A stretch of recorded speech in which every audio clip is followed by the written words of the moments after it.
Alrighty. I made a few videos that I haven't bothered uploading because it's all a lot of blah blah blah blah and not as much content. Long and short of it is that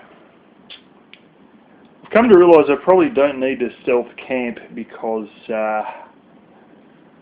you know, we have a guy across the road from us, and you know, he's got the business across the road. He's got two near new 4x4 pickup trucks, and he has them inside his property, out on the grass in between his front fence and the side of the road. They call it the nature strip. It's effectively the sidewalk and the strip of grass. Sometimes he has it actually parked on the side of the road against the gutter. Other times it's against the gutter on our side. Other times it's on the grass on our side.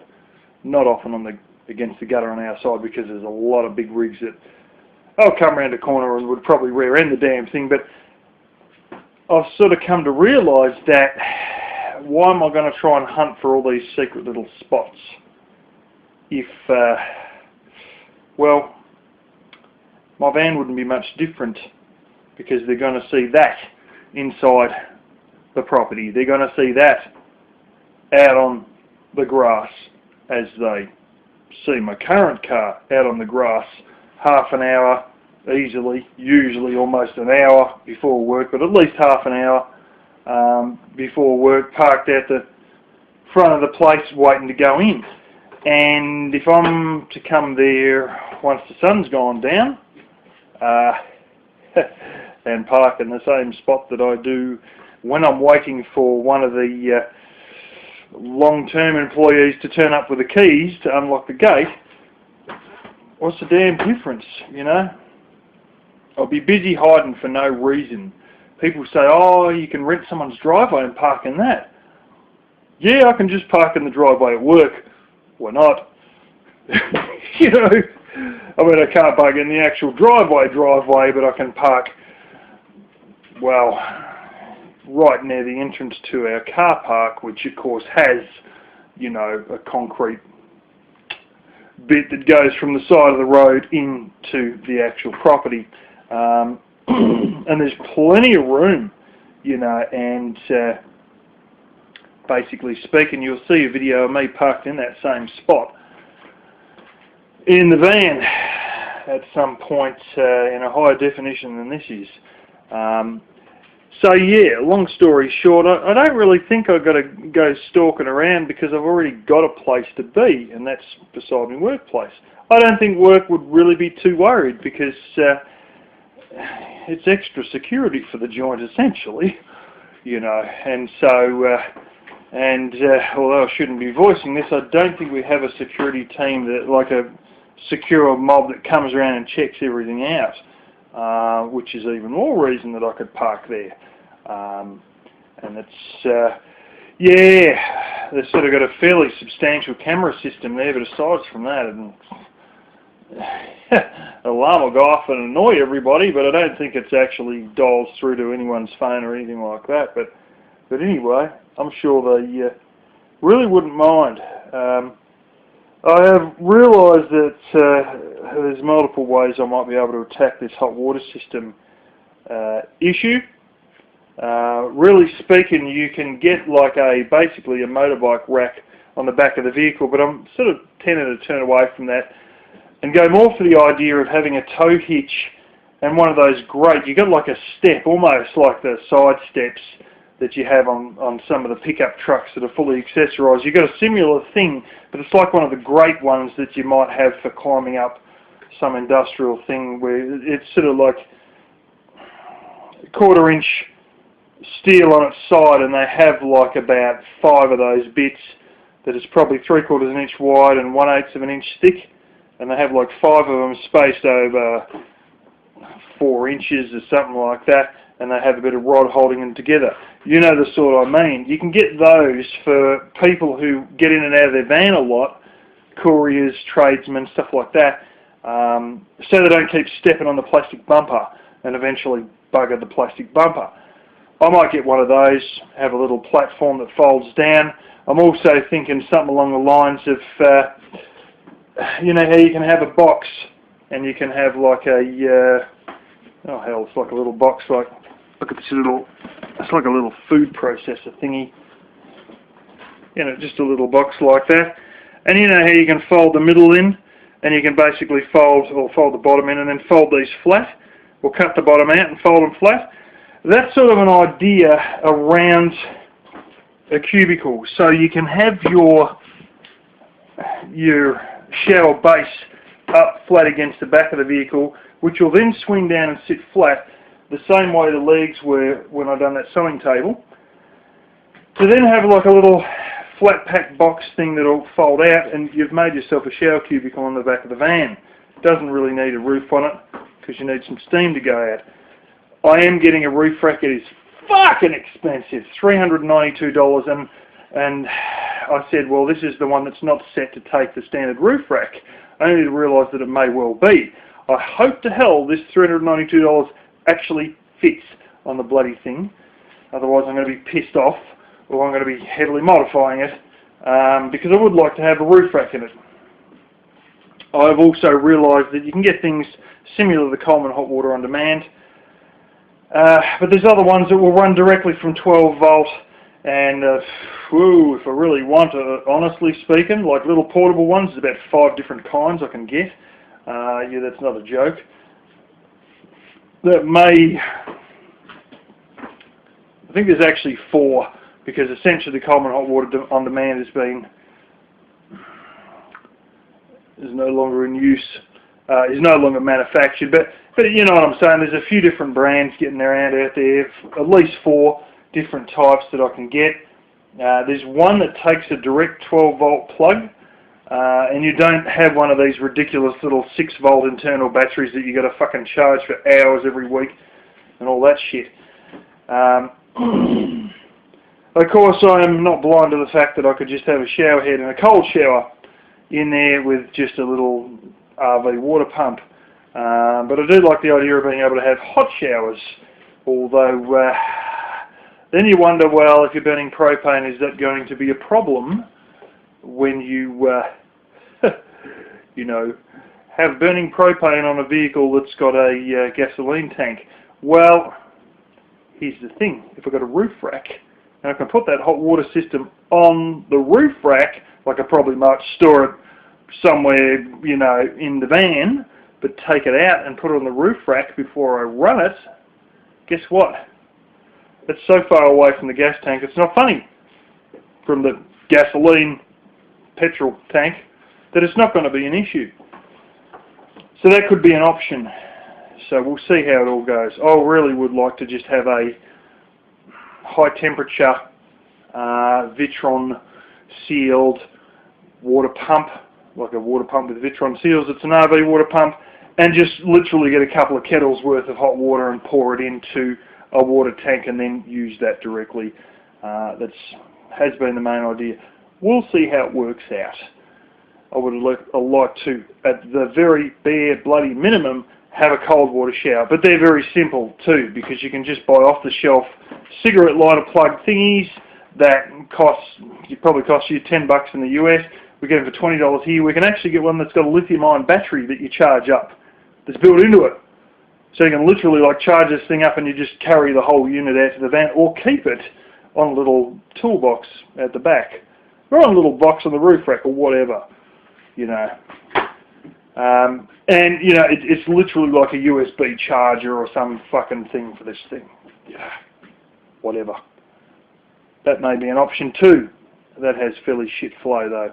Anyway, I at least want to have a cold water shower. The other interesting thing that is very notable, at work we have a hot water system and a full shower right there that nobody uses.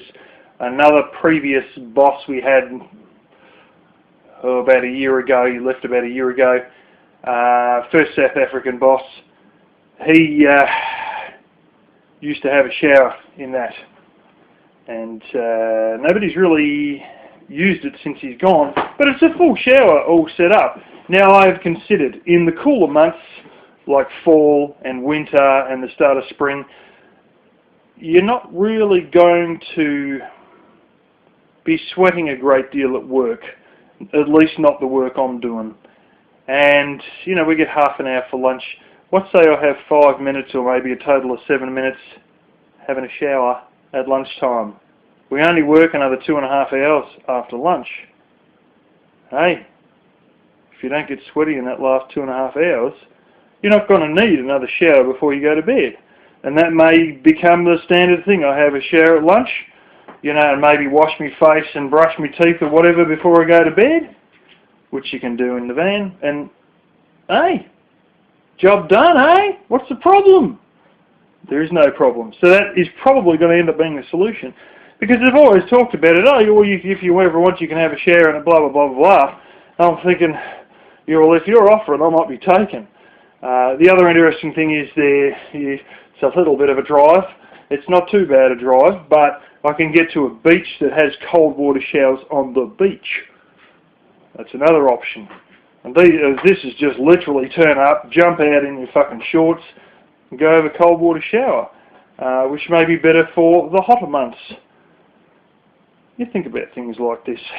So you might have a cold water shower built in the van, or at this beach that you can go to during the hotter times and the work one for the cooler times.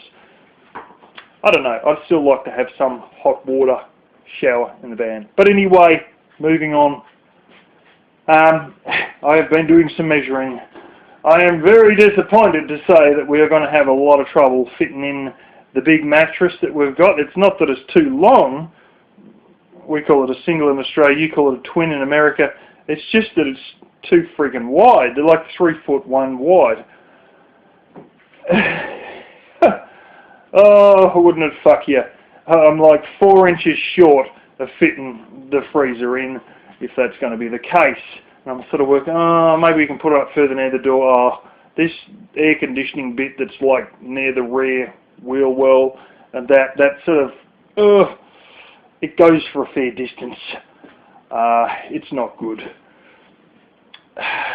So, I was hoping to get a very small freezer, but quite honestly, that'd probably run me $1,000 for the smallest one that you can get in that same brand that's got the steel body.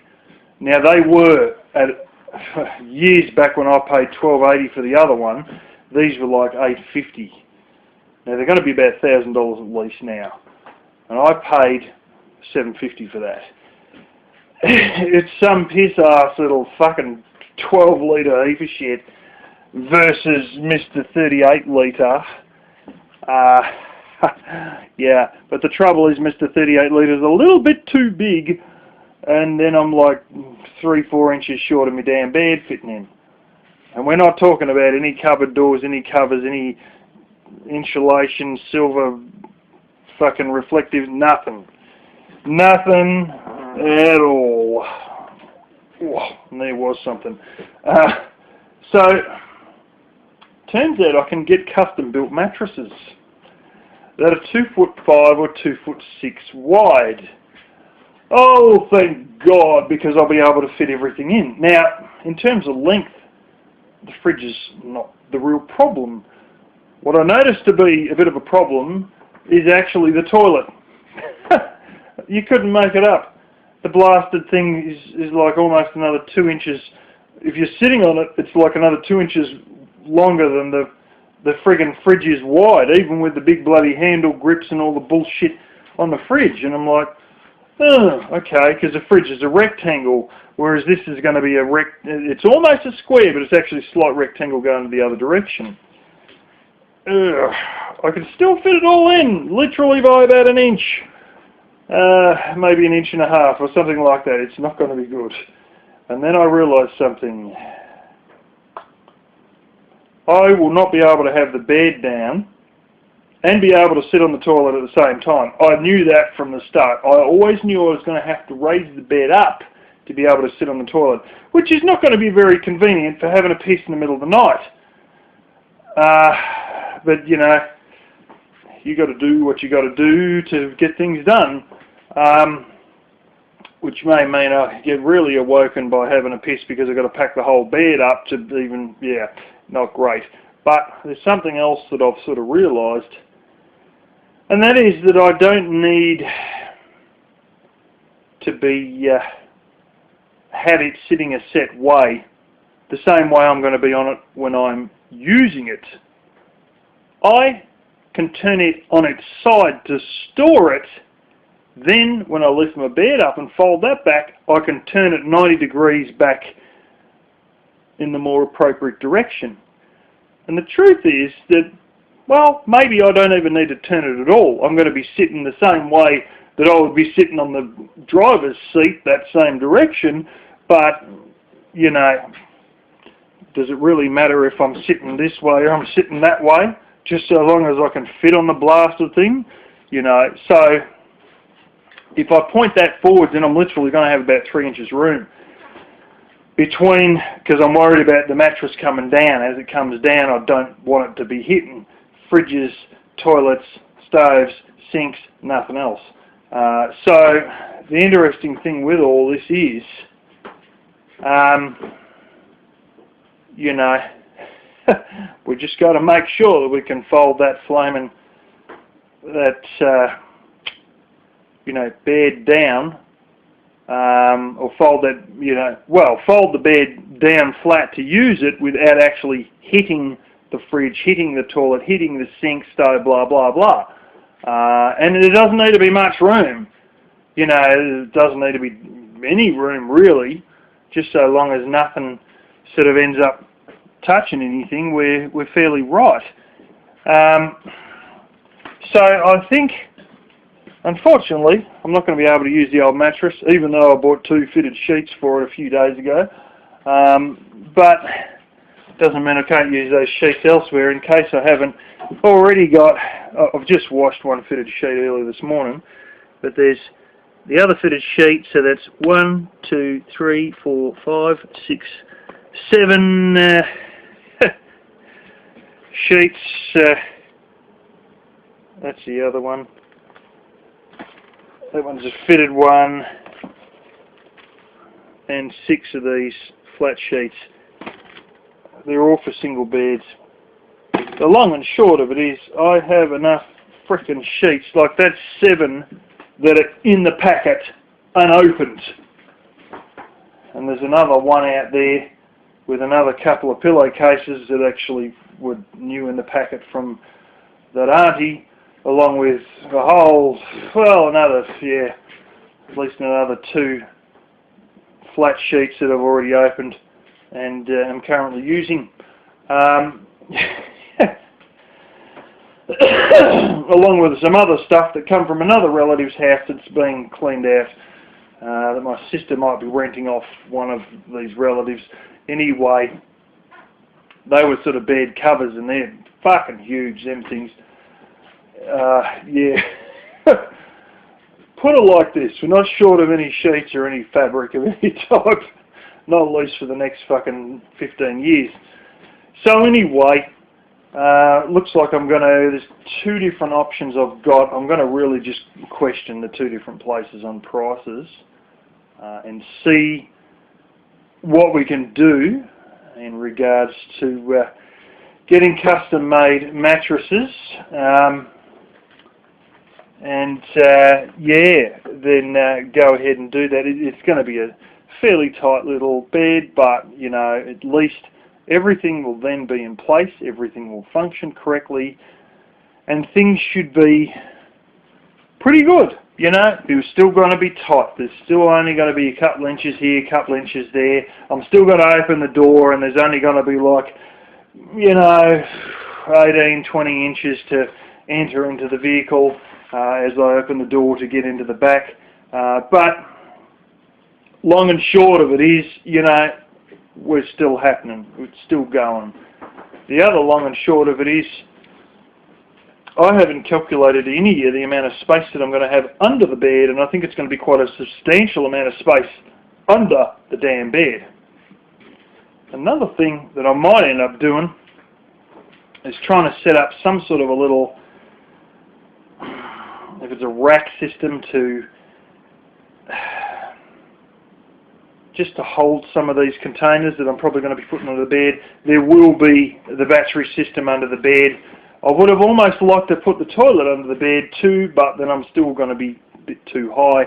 But I sort of think that if I can get the battery under the bed and anything that's, you know, probably only, I don't know, what do we say, a foot tall or something, you know, few containers that are about a foot tall, all stored under there. I could fit a lot of gear under there. Hey, you know, I might even have it 2 foot tall. I don't really want to have it 3 foot tall because, well, I probably can't really, because I've actually measured in the back of the van and, oh, it's 3'10". So we're talking 1.17 metres tall in the back from the floor to the ceiling. But I've still got to put a few reflectives and whatnot, so yeah, really speaking, I probably only want about 12 to 18 inches, well, probably 12 inches because the bed's going to be a certain thickness as well, so by the time you add the bed in and all that, there's probably your 18 inches there already, so I reckon if I have about a foot deep under the bed I'll be right. But hey, you know, when it comes to storing food like rice, like dried out packs of different bits and pieces, like that sort of thing, a lot of different bits and bobs, you know, like the instant mashed potato, that's actually a product of America, that one, and a lot of these bits and bobs, just random stuff you need, you know, water containers and whatnot, and clothing and all that. I think a foot will be quite a bit of room under that bed without a problem. The other thing that I probably should consider is, I always do, and I mean I could have got out of a bit of troubles if I took out the front seat. I don't want to do that. I always want to have the ability to drive someone else around. How the hell are you going to take a girlfriend home, or even help out a workmate by dropping them off somewhere, you know, if you've only got one flipping seat in the vehicle, you know, and this is the thing. All the other seats are made to come out. The front two ones, the driver and the front passenger, aren't made to come out. So, one of the things that I've thought is, I could probably have some stuff that I store in the front seat, so if we were going to drive anywhere, I could have the mattress down and throw, you know, a bag full of dirty clothes or clean clothes or whatever, or a box of food or whatever onto the bed. And the rest of the time I could have that box either down in the footwell of the front passenger, or maybe even on the front passenger seat. It's not that big a deal. And on the odd occasion that I do actually, you know, have to carry someone somewhere or drive someone somewhere, throw it in the back, fold the bed down, whatever, and just throw the stuff in the back on the bed, and so be it. You know, there's some people that even have stuff hanging from the roof. Now that's that's doable with this thing, because you've got so many of those blasted hand things to come in. But I don't know if I really want to be doing it, because you get the strange feeling. You go around the corner and all this shit's like swinging and this. But I've seen people do it like a cargo net that hangs from the roof. But oh man, it just looks a little bit. But then again, you know, couple of clothes up there or whatever, like, it's not going to be that much weight, is it, you know, if you just stick to clothes and bedding up there, you know. So anyway, it's a bit of food for thought, and you know, I'll rattle a lot of this stuff off to air the ideas out, and you know, some of these ones I'll follow through with, some of them I won't. Some of them I will decide a stupid idea. I'm going to try and run that as a freezer, but I'm probably going to have a polystyrene box, which I've got a couple of polystyrene boxes, but I can also get short ones that are only like about 9 inches tall. that I can have as a fridge. So for stuff that I don't want frozen, like salad, I can throw it in the polystyrene tub under the bed with a few of those ice block container thingies, which I used to have a few getting around here. You know what they look like.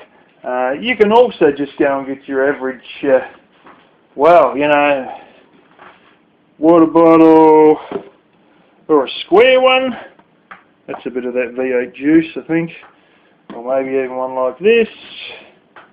And, you know, and then hey, you know, that'll be a frozen bottle in there sort of thing. And that should do the trick for all that. But